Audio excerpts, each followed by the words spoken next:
We're looking at one of the most important oil companies in the world, one of the most important companies in Brazil, that has over the years developed kind of fantastic technology for deep sea oil drilling. Petrobras has had lots of superlatives over the years. It was at one point the world's most indebted oil company. A few years ago, it was the world's biggest corporate dividend payer. It was also at the centre of the world's largest foreign bribery case. Acho que quando a gente olha para o passado, talvez em algum momento nós tenhamos ido rápido demais. The question now is, in what direction is it going, and at what cost, both for investors and Brazilian society?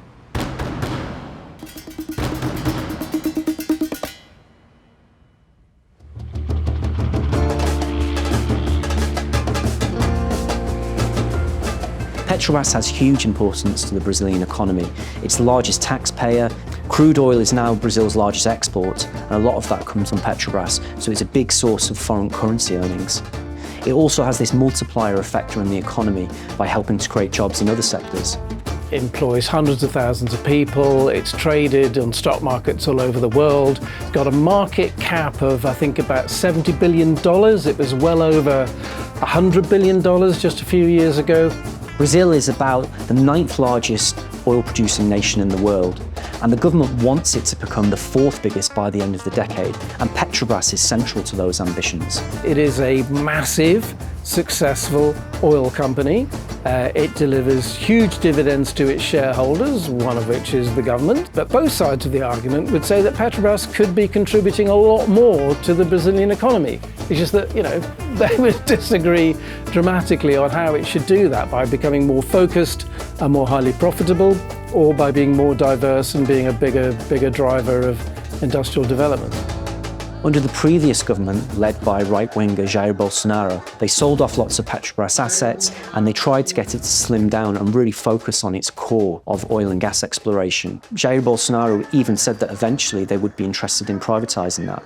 However, with the return of Lula, that is now completely off the table. And so Petrobras is being asked to fulfil this role of a driver of economic expansion. But people have very strong recent living memory of it having gone badly wrong last time. It ended up with Lava Jato, it ended up with Petrobras being massively indebted, with having to cancel projects, with stuff being sold, with people just going out of work.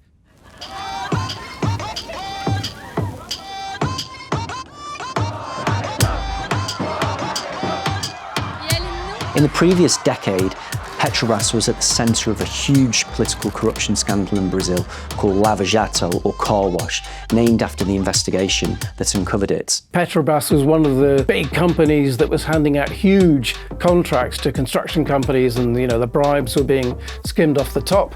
Essentially, you had a cartel of construction companies who were paying bribes to have contracts with Petrobras, and then politicians and high-ranking company executives were receiving kickbacks in exchange. And it escalated and escalated, and they ended up putting big national business people in prison. The boss of Odebrecht, the huge construction company that operates across Brazil and all around Latin America and beyond, he had his head shaven and went to prison. This was the kind of thing that just never happened in Brazil. Big people could afford big, expensive lawyers and just never went to prison, and these people did.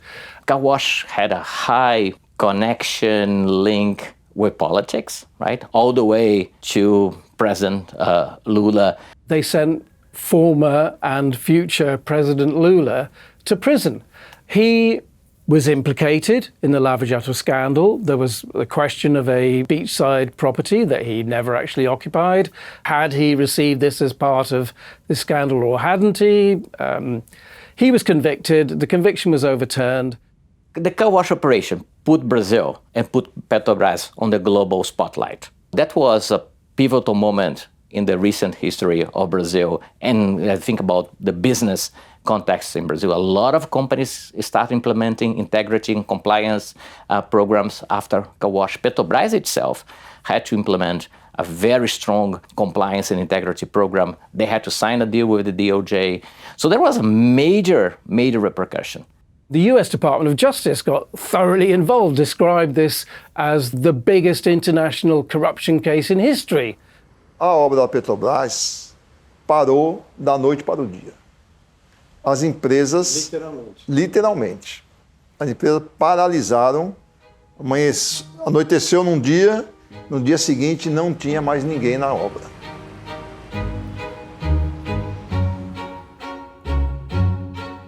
Sou Cláudio Chaude, sou diretor e sócio da empresa Alutec, locadora de máquinas, e trabalhei muito nesse ramo de fornecer máquinas para a Petrobras e outras empresas que fazem parte do complexo petrolífero aqui de Pernambuco. Porque você imagina esses 20 mil funcionários, de repente demitidos, muitos foram para outros estados. Com a crise veio uma recessão também.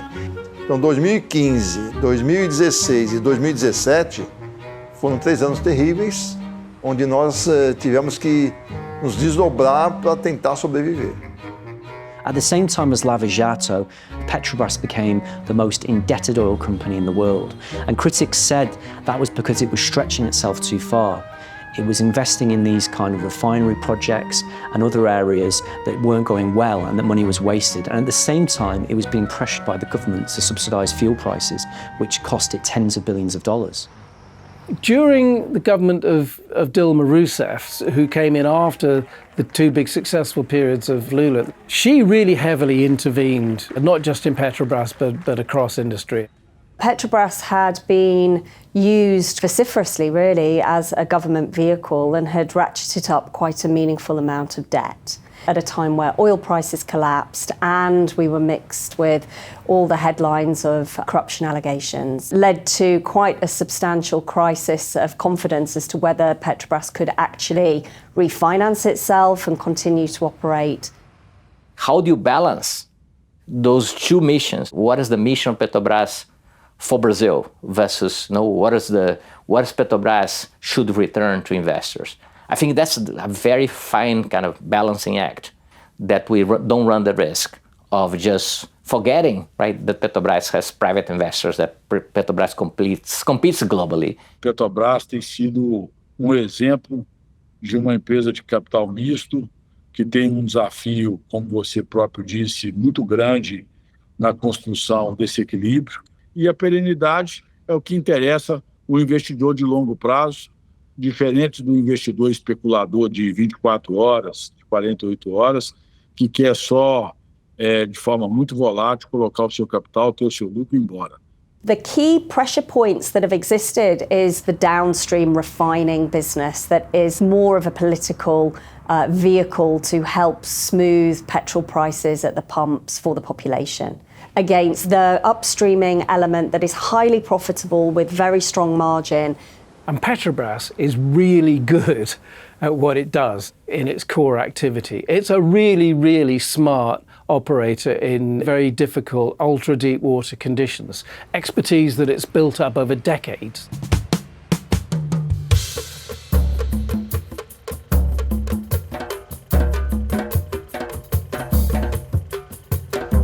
Petrobras was founded in the 1950s under President Getúlio Vargas, and it was created under this slogan of O petróleo é nosso, which means the oil is ours. It was a nationalist rallying cry for Brazil to actually take advantage of its own natural resources. It started from scratch, drilling for oil on land. And then when that didn't go so well, it started moving offshore in shallow waters, and then it got good at that, and then it developed expertise in deep waters because the Brazilian coastal shelf falls away quite quickly. It really made progress offshore in areas like the Santos Basin. But the real game changer was in the early part of the 21st century when it made these massive discoveries off the coast of Rio de Janeiro and Sao Paulo, known as the pre-salt region. And that's because the oil is deep below the ocean bed beneath a thick layer of salt. And Lula would go down there and get his hands dirty with oil, and it would be a great moment when the first oil for these things came out.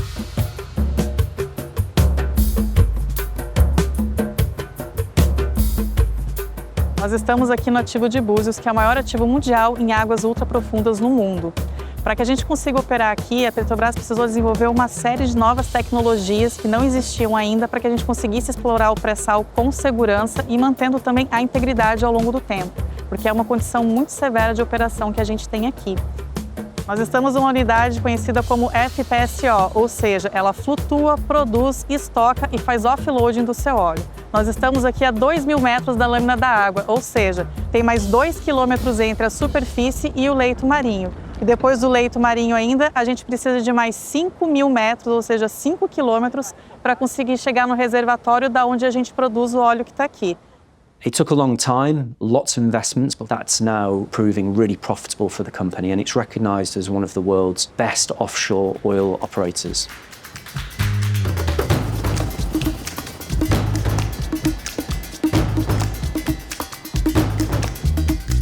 So in 2015, we were still dealing with very high leverage, low oil prices, and debt that needed to substantially come down. And what we have seen since then has been a significant deleveraging program that's taken place over the last decade. Nós fomos, o ano passado, uma das 20 empresas que mais distribuiu dividendos no mundo. Temos a menor dívida financeira desde 2008. During the boom of a few years ago, Petrobras was literally the biggest corporate dividend payer in the world, so the government is getting a lot of money from it. But as a tool of policy, all kinds of governments want Petrobras to do stuff that boosts the government's popularity. So the current government, led by President Lula, wants to go back to Petrobras being a motor of economic activity.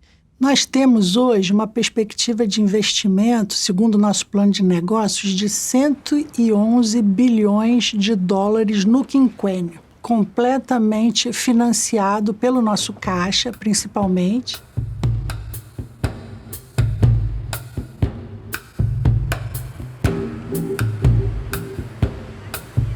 So Recife is a regional capital in northeastern Brazil, but it's also kind of strategically placed. It has a huge natural harbour called Suape, which has been developed over the decades, and the northeast is highly supportive of Lula. He gets massive amounts of votes from up there, and partly because his governments have done a lot to develop the economy of the northeast, to have some kind of wealth creation, job creation. Essa obra começou em 2007 e se estendeu mais ou menos até 2014. E nesse período houve um grande crescimento da região em função dessa obra. Durante o início das obras, muitas empresas se instalaram, muitas vieram de fora e a maioria local começou a investir em máquinas e equipamentos para fornecer para a Petrobras. It was in Recife that Petrobras decided to build this huge new refinery and was kind of not just a symbol but an actual motor of regional regeneration. Quando chegou mais ou menos 2012, 2013, surgiu um escândalo chamado Lava Jato. So what's happening now is that the government is again, right now, investing in the refinery.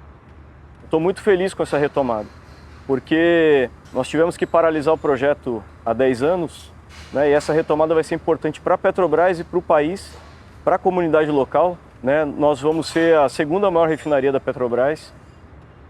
O Brasil é hoje uma das 10 maiores economias do mundo e de jeito nenhum é um mercado a ser desperdiçado, principalmente por uma empresa estatal. Então o Refino tem tudo a ver com essa estratégia.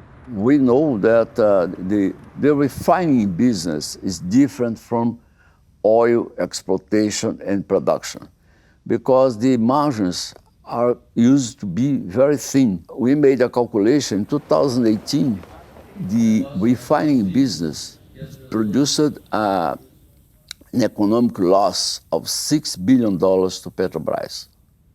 There's the port of Suape, which has attracted clusters of other businesses to it, and central among those things is the Atlântico Sul shipyard, which was an attempt during the time of the first Lula government to develop a shipbuilding industry in Brazil. Aprovamos uma lei no Congresso Nacional para reduzir impostos da indústria naval, para que assim a Petrobras tivesse condição de fazer investimentos, gerando emprego no Brasil. Nós, em nenhum momento, fizemos uma ingerência que a Petrobras fizesse investimentos que não tivessem viabilidade econômica. É muito importante para nós produzir navios, sondas, equipamentos no Brasil, porque a gente aumenta a produção nacional, gera empregos, né? E a médio prazo a gente consegue também ter uma indústria competitiva. Como é que o Brasil, um país que tem um litoral desse tamanho, não tem uma indústria naval eficiente? Então, por que ele não tem indústria naval eficiente? O processo de construção de plataformas, de grandes navios, não é algo simples. Não é algo que você resolve fazer isso e aprender a fazer isso num curtíssimo prazo. So it is going to be interesting to see to what extent this is something that they can do well and it's worth investing. Some people may say, no, it's better not to invest on this. What you're good at, your core capability is not in building refineries. So there's a tension already there on this. There's another tension that all oil companies are facing today, which is, what do you do as you think about energy transition? Muito me perguntam sobre uma aparente contradição entre explorar e produzir petróleo e liderar uma transição energética justa, que é nosso objetivo. Nós entendemos que essa contradição não existe. We have to very rapidly make the transition. We cannot slowly make a transition up to 2035. We have to accelerate. Therefore, does not justify this argument that we have to continue exploring fossil fuels, even new exploration to do the translation. No. Petrobras sendo a campeã, como a gente imagina que ela vai ser na transição energética, essa transição ela vai também se posicionar no futuro como uma empresa de energia limpa, né? Então, ela vai... A nossa ideia é que ela faça isso em 20, 30 anos, que ela deixe de ser uma produtora de petróleo, principalmente, para ser uma produtora de energia limpa. E isso o que a gente quer é que ela continue no imaginário popular, né, na cabeça dos brasileiros, como uma grande empresa de energia. Hoje ela não movimenta mais a sociedade brasileira emocionalmente como ela movimentava antes. Então ficou muito restrito hoje aos sindicatos petroleiros. Os sindicatos, sim. Os sindicatos continuam com essa lenga-lenga aí de monopólio, que o petróleo é nosso, né? Mas a sociedade, em geral, eu acho que já não tem, assim, já não está olhando para essa questão como olhava há 30 anos atrás. Eu acho que o Brasil tem muita capacidade de exploração de petróleo. Nós temos um know-how que eu acho que o mundo todo não tem, de exploração em águas profundas, e temos uma expertise muito boa para isso. Porém, quando ela vai para a obra de construção, refino, não funciona bem, porque ela não tem a mesma expertise. Então, na minha opinião, o ideal seria que ela fosse privatizada. For decades, Petrobras was fully state-owned, and then in the 1990s it listed some of its shares on the stock market. Private investors own about 2/3 of Petrobras's equity, but the government still has 50% plus one of all the voting rights, so it controls it. It decides who's the CEO and ultimately the direction of the company. There's nothing too unusual about a company having multiple stakeholders. It's just that Petrobras has two different groups of shareholders whose interests may or may not be aligned. There may be a government in power that agrees with the minority shareholders that Petrobras should do what it does really well and lots of it. Or, you may have the minorities on one hand with a majority shareholder that's saying, no, we want to do all this loss-making stuff as well. So, depends how long you're investing for and what your tolerance levels are. The problem with Petrobras is management. Due to the political game, if you take the history of Petrobras over more than 70 years, the average mandate of a CEO is 1 year and a half. That's no company in the world managed to win with such a volatility. Tem esse dilema, né? O que se precisa fazer aí agora é ter certeza do futuro. E a gente não está com esse horizonte sólido.